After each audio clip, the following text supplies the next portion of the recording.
இறைவா, ஆல்ரெடி ஆரம்பித்த 2 தொழில் நஷ்டத்தில் போயிடுச்சு. இப்போ 3ஆவதாக ஒரு தொழில் ஆரம்பிக்கிறேன். அது நல்லா போகணும். இதுவும் உங்களுக்கு நஷ்டத்துல தான் போகும்.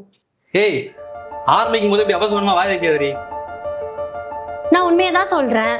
முதல்ல நீங்க கடவுள்கிட்ட உண்மையா இருங்க. அப்பதான் கடவுள் உங்ககிட்ட உண்மையா இருப்பாரு. நான் என்ன பண்ணேன்?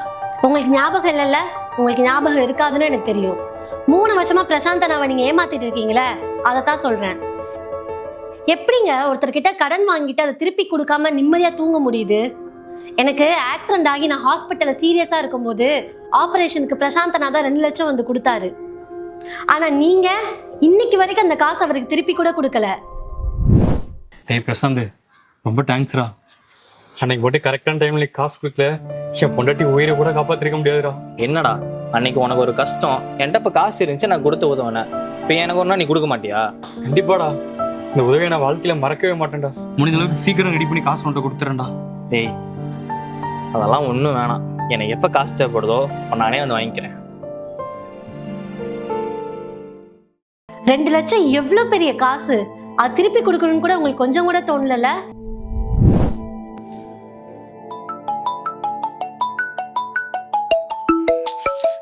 இவன் வேற. ஹலோ ஓடா மச்சான், அந்த காசு டேய், காலங்காலத்தில் சும்மா எதுக்கிட்ட கால் பண்ணி டார்ச்சர் பண்ணிட்டு இருக்க? காசு வேண்டா இல்லடா, இருக்கும்போது தரேன். புரியுது முச்சி. இப்போ அந்த காசு இருந்தா எனக்கு கொஞ்சம் யூஸ்ஃபுல்லாக இருக்கும்டா, அதான் கேட்குறேன். டேங்க பாரு, நான் ஒன்றும் ஏமாத்தலாம் மாட்டேன். இப்போ என்கிட்ட காசு இல்லை, சும்மா ஃபோன் பண்ணி காசு வேணும் அது இதுன்னு தொந்தரவு பண்ணிகிட்டே இருந்தேன். அப்புறம் காசு கட்டி டார்ச்சர் பண்ண சொல்லி போலீஸில் கம்ப்ளைண்ட் கொடுத்துருவேன். ரைட்டா?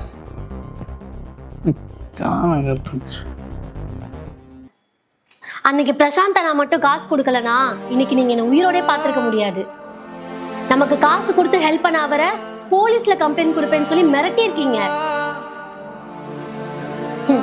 சட்டம் வேணும்னா தப்பு செய்யறவங்களுக்கு சாதகமா இருக்கலாம். ஆனா நீங்க பண்ற தப்பு எல்லாத்தையும் மேல இருந்து ஒருத்தர் பார்த்துட்டு தான் இருக்காரு.